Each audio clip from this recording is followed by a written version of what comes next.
Começa agora a aula 1. Nessa aula eu quero falar muito com você sobre um negócio chamado fluxo do livro. O que eu estou chamando de fluxo do livro? É o caminho que um escritor precisa percorrer para chegar a publicar o livro dele.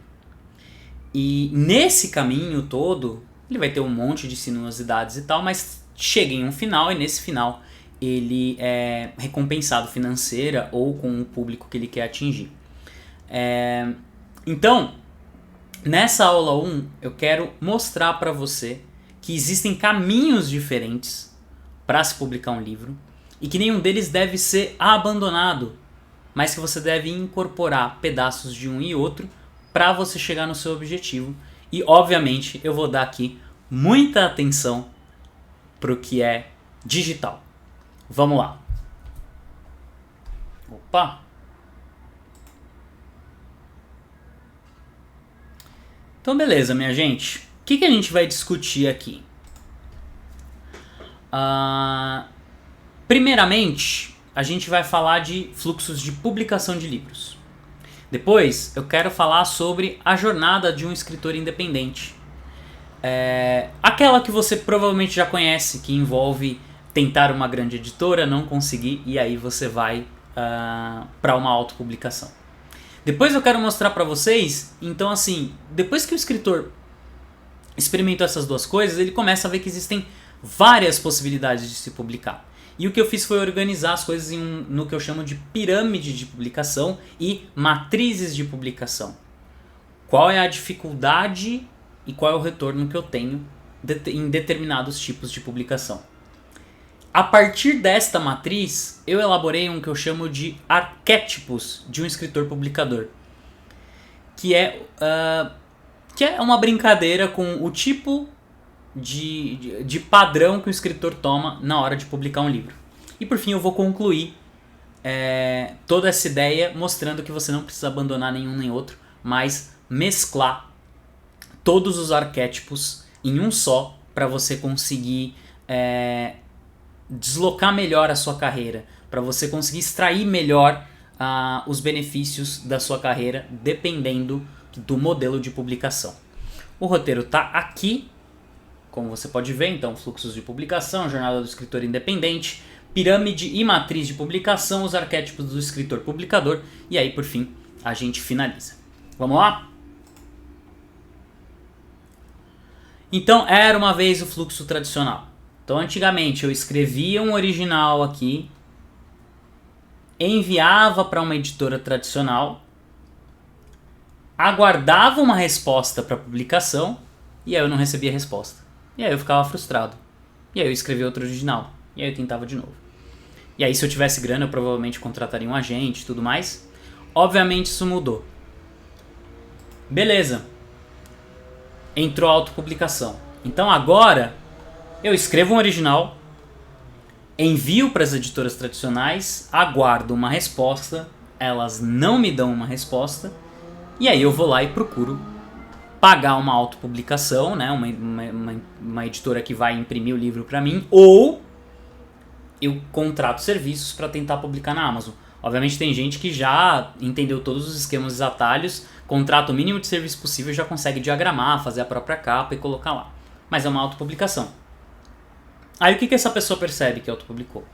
Ela precisa de presença nas redes sociais, né? Porque se mal as editoras tradicionais conseguem fazer um bom marketing porque tá difícil mesmo, imagina uma editora de autopublicação. Aí a responsabilidade fica toda com o autor. E aí ele começa a insistir nas redes sociais. Ele insiste nas redes sociais, não chega no público que ele queria atingir, testa um monte de coisa, aí se frustra. Eu não quero mais saber disso. Não quero mais escrever, cansei, eu vou realmente encontrar um emprego, é só um hobby. E aí aparece uma ideia muito foda e ele fala, putz, eu queria escrever sobre essa ideia. E aí ele vai lá e escreve o original. Em geral, ele vive todo esse processo. Ricardo, mas tem gente que faz sucesso. Obviamente tem. Mas eu tô falando aqui de um padrão. Eu estou falando aqui de nós, mortais. Tem gente que tem Sucesso por uma infinidade de motivos, mas esse é o fluxo tradicional. Inclusive, é o que a maioria das pessoas me trazem no grupo ou quando elas vêm perguntar pra mim. Elas querem melhorar essa parte aqui, ó. Como que elas trabalham melhor as redes sociais, como é que elas trabalham melhor a divulgação, como é que elas formam um público. Beleza, mas aí chegou um outro cara que brilhou o olho de todo mundo, né? Que é o crowdfunding. Então, a pessoa vai lá, escreve um original, envia para as editoras tradicionais, não consegue uma resposta, fala assim, então é o seguinte, eu vou usar o poder da colaboração e vou abrir um crowdfunding. Putz, que legal. O cara vai abrir um crowdfunding sem nem ter público formado. E aí ele começa a divulgar nas redes sociais e não tem apoio. Não consegue chegar no público que ele quer. O crowdfunding dele fracassa. E desiste por um tempo e depois vai lá e escreve outro original. Só que aí, nessa parte, né, de tanto que ele divulgou, de tanto que ele tentou levar, ele consegue mais público na próxima vez que ele for fazer. Gente, qual é o problema? Deixa eu voltar um slide aqui. E deixa eu falar cara a cara com vocês. Qual que é o problema desses modelos? Qual que é, o que mais dói nisso daí? É óbvio que o escritor tá pegando a manha. É óbvio que ele tá formando o público enquanto ele faz esses processos.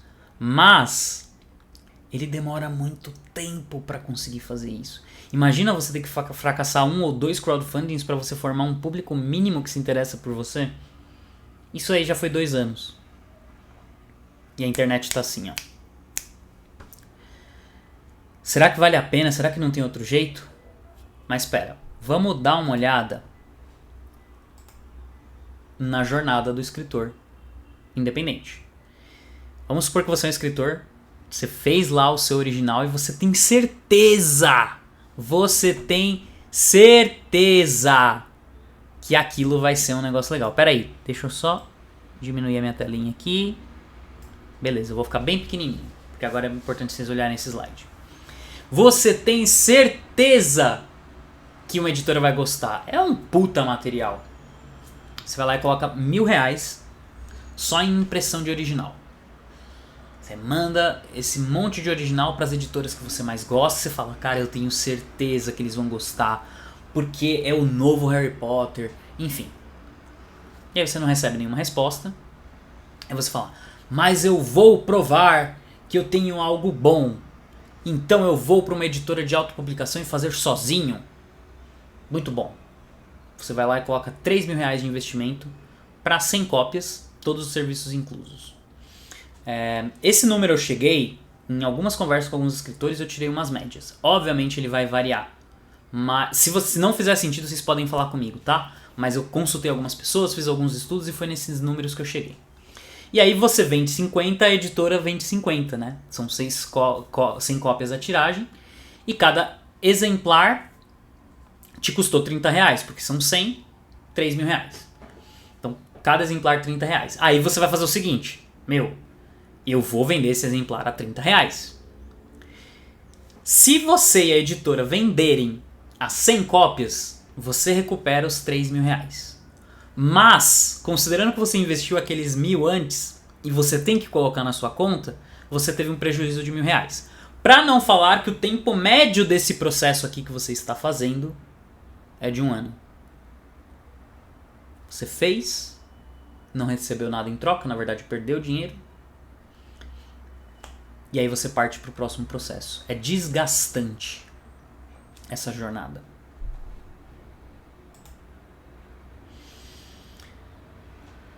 O que a gente precisa fazer? A gente precisa atacar isso na raiz. Né? Deixa eu dar uma olhada aqui, deixa eu aumentar minha cara. Beleza. O problema não está no formato, gente, da autopublicação. E nem necessariamente se você vai pagar para imprimir ou não, até porque imprimir é caro, então alguém precisa bancar esse custo. O problema é insistir em um canal de publicação muito mais complexo e com menor potencial de retorno no curto e médio prazo possível. A autopublicação raiz, ela é a mais cara para você e ela vai te demandar mais recursos e mais tempo. Entende? Então vamos lá. Eu montei esse esquema aqui. Eu chamo de framework. Né? Em marketing a gente usa essas terminologias em inglês. Esse framework aqui é o que eu chamo de pirâmide de publicação. Se quiser usar em português é modelo mental, tá? Então olha aqui. Aqui em cima, em amarelo, eu tenho a publicação em grandes editoras. Tudo que está em roxo é autopublicação ou alguma publicação física com... autopublicação física em geral, mas pode ser também uma publicação física por editoras pequenas. Tudo que está em azul é o que eu vendo digitalmente e cobro por isso. Por isso que eu chamo de digital pago. Não é que você paga, mas é que vão pagar para você por um arquivo digital. Tudo que estiver em verde é digital gratuito. Então o que a gente tem aqui? Ó? Eu começo a pirâmide com presença digital, conteúdo gratuito amplo, né? Instagram, newsletter, etc. Aí eu começo a criar conteúdo ficcional em plataformas gratuitas, tipo Wattpad. E aí eu crio conteúdo gratuito na Amazon. Eu coloco meu livro lá, coloco em promoção direto. E aí, basicamente, eu tento algumas editoras menores para custear o meu livro, para eu vender digitalmente. Aí, aqui é o mais legal. O segredo tá aqui, ó. Eu começo a fazer conteúdo digital paga em plataforma própria. Eu vendo na minha plataforma o meu PDF e eu posso conseguir uma margem muito maior que em qualquer outro formato. Aí eu faço aqui conteúdo digital pago na Amazon e aí eu vou subindo, beleza? Né? Tipo, por que essa pirâmide está organizada assim? Porque o escritor ele tem um sonho de publicar físico. Então ela tá do que ele vai achar mais sem graça, né, que é presença digital e conteúdo gratuito, tipo, legal, tô com conteúdo gratuito aqui, até o que ele vai achar mais legal, que é ser publicado por uma grande editora. Qual que é o problema disso? Ser autopublicado físico é muito caro. Não deveria estar aqui essa parte da pirâmide. Embora seja. A pessoa vê como, né, quanto mais próximo do livro físico eu tiver, mais próximo de um grande resultado e exclusivo resultado eu vou estar. Mas eu acho que tem como pensar diferente. Vamos ver? Olha que legal. É aí que entra a matriz de publicação. Nesse eixo aqui, o eixo vertical ou o eixo Y, eu tenho uma escala que vai de baixa complexidade até alta complexidade. Tá? No eixo X, ou eixo horizontal, eu falei eixo horizontal aqui, né? Que vergonha, que é o eixo vertical. No eixo horizontal, eu tenho uma escala que vai de baixo potencial de retorno até alto potencial de retorno. O que é isso? Complexidade é uma razão entre os recursos, o tempo e o dinheiro que eu preciso gastar. Quanto mais desses eu preciso gastar, mais complexo fica. Potencial de retorno é mais simples. É o tanto de leitores e receita que eu vou ter no final de um trabalho de um livro. Beleza, e quando eu vejo nessa matriz, eu encontro algumas características, que são o formato de mais baixo potencial de retorno e mais alta complexidade, ou seja, o mais difícil de todos é o da autopublicação. Gente, eu fiz uma cagada aqui, desculpa. Pronto, podem olhar o slide bonitinho agora. Autopublicação, ou editoras pequenas. Aqui é muito difícil e o potencial de retorno é menor, tá? Aqui eu colocaria inclusive os editais. Eles são importantes, mas eles ainda são muito difíceis, eles vão te despender muito tempo e o potencial de retorno não é tão alto. E retorno eu falo de público mais receita financeira. Quando eu desço aqui, ó, no quadrante inferior esquerdo, eu tenho conteúdo digital gratuito. Ele, obviamente, ele tem um baixo potencial de retorno, mas também uma baixa complexidade. Se eu estou produzindo conteúdo gratuito, eu posso usar o Instagram, um blog, etc. É mais fácil de eu produzir. Mas por eu não receber dinheiro por esse conteúdo, o potencial de retorno é menor. Aí eu venho aqui para cima, publicação em grandes editoras. Obviamente, né? Isso daqui é pro caso de você já ter um público formado, das pessoas estarem esperando, por exemplo, um Eduardo Spor da vida. O Eduardo, ele vai ser publicado em uma grande editora, ele tem um público fiel, então a complexidade é alta, mas ele já venceu essa complexidade alta.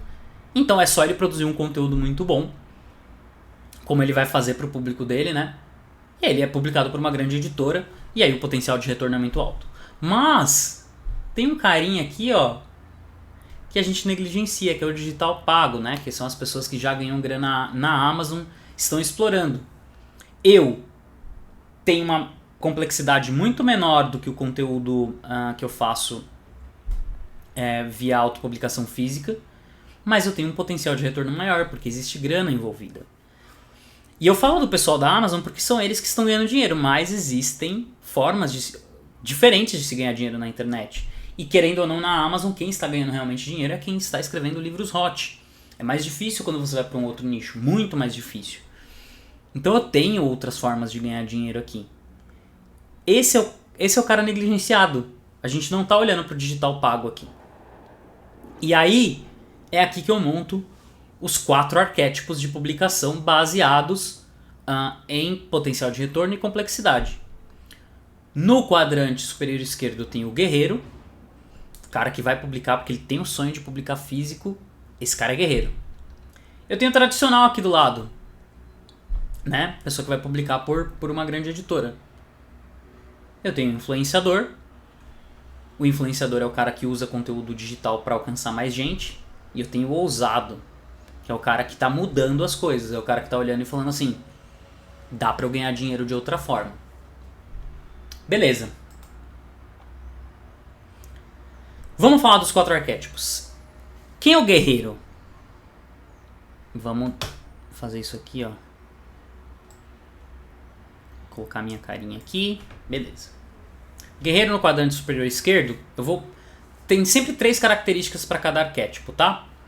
O guerreiro, primeiro, ele acredita na sua carreira e vai fazer de tudo para publicar um livro. Esse cara tem paixão pelo que ele está fazendo. Então ele é impulsionado a publicar um livro e entrar no mercado. Mas ele tem um revés. Ele precisa de um bom investimento inicial e ele não faz ideia do retorno, e a gente já viu que o retorno, na maioria das vezes, não vai ser legal. Beleza. O tradicional com o nosso querido Gandalf aqui. O tradicional é o seguinte, ele está no quadrante superior direito, ele sabe que tem qualidade literária suficiente para ser publicado por uma grande editora. E ele faz o processo convencional, ele vai confiar naquilo, ele vai fazer edital, ele vai mandar os originais para as editoras e tudo mais. Ele sabe disso. Só que, em geral, quando ele está dentro desse arquétipo, ele tem muita dificuldade de chamar a atenção na internet. E ele está amarrado ao desempenho da editora.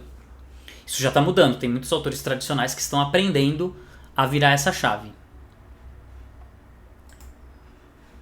Próximo arquétipo é o do influenciador. O influenciador no quadrante inferior esquerdo, com baixo potencial de retorno e uma baixa complexidade, ele sabe como formar uma base fiel de interessados ao que ele tem a dizer. Ele pode inclusive ser um bookstagrammer, um influenciador literário, sem necessariamente ser um escritor. Então talvez seja um arquétipo da gente aprender, a gente modelar e trazer para a nossa vida. Só que ele precisa dar um jeito de transformar a influência em dinheiro. Que é um caminho que é muito fácil para influenciadores de outros nichos, mas para os literários ainda não é tão simples assim, tá?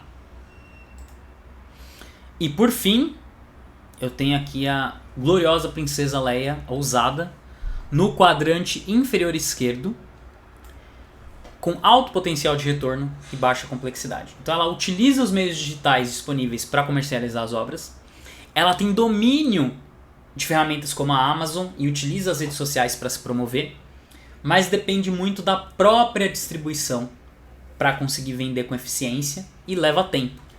Então assim você fala, putz, então é todos ruins? Não, não é isso que eu quero dizer. O que a gente não pode fazer é isolar os quadrantes. Veja, se você utiliza pedaços dos 4 arquétipos, você aumenta o potencial de retorno e diminui basicamente a complexidade. No longo prazo, tá? No curto prazo você vai ter mais complexidade para montar todas as estruturas necessárias. Mas quando você conseguir montar todas as ideias dos 4 arquétipos, você vai conseguir encontrar um 5º arquétipo, que é o disruptor. É o cara que utiliza as técnicas, prestem muita atenção nisso, ele utiliza as técnicas do influenciador para gerar público, a inovação do ousado para gerar renda mais rápido, a paixão do guerreiro para dar forma física para os livros, para os sonhos dele. E aí, como tradicional, ele ganha a credibilidade das grandes editoras para expandir notoriedade. Percebem? Resumão é isso, né? Existe uma maneira mais holística e ampla de se pensar em publicação de histórias. A gente tem que ver todas as formas de publicação como partes de uma grande engrenagem. Entendem? Não dá necessariamente para a gente acreditar que só um ou outro vai funcionar. É tudo uma grande engrenagem. A Amazon, a autopublicação, o Catarse, né? o crowdfunding. Tudo isso compõe a sua engrenagem. E aí na matriz de publicação a gente tem uma escala que vai da mais baixa complexidade até a mais alta complexidade e que vai do mais baixo potencial de retorno até o mais alto potencial de retorno. Quando a gente olha para a matriz desse jeito, a gente tem uma percepção diferente de como a gente pode fazer as coisas. E os arquétipos de publicação dentro dos quadrantes são o guerreiro, o tradicional, o influenciador e o ousado. E ao invés de brigar para ser um desses 4 arquétipos, a gente tem que modelar para ser o melhor dos 4 e eliminar o pior de cada um deles para alçar o disruptor. E o que eu quero dizer com tudo isso? Tá? Eu não estou falando aqui que isso daqui vai mudar a vida de vocês. Eu não estou falando aqui que este é o melhor jeito para você publicar. Isso daqui foi o que eu estudei durante 6 anos. E eu cheguei à conclusão que a gente pode usar as ferramentas de marketing digital para apoiar o nosso trabalho na escrita. De fato, isso virou o meu argumento, o meu case central, meu ponto central. O que eu acredito é que a gente pode usar todas as ferramentas do digital para conseguir fazer a grana fluir entre os profissionais do livro e os autores. E quando eu penso nestes arquétipos de publicação e como eles podem se completar, eu imagino que existe um caminho mais fácil, porque aí eu tenho um influenciador ali que me gera público e eu tenho o ousado como uma forma de eu fazer renda sem depender da Amazon ou sem depender de uma publicação numa grande editora. E aí eu uso os outros 2 para fazer o que eu preciso, de uma maneira estratégica, olhando pro todo e não só para um pedaço, não só para divulgação de um livro. Tá certo? Vamos finalizar essa aula 1 do Ficção em Pixels está finalmente finalizada. Muito feliz de você estar aqui comigo. Um grande abraço, até mais.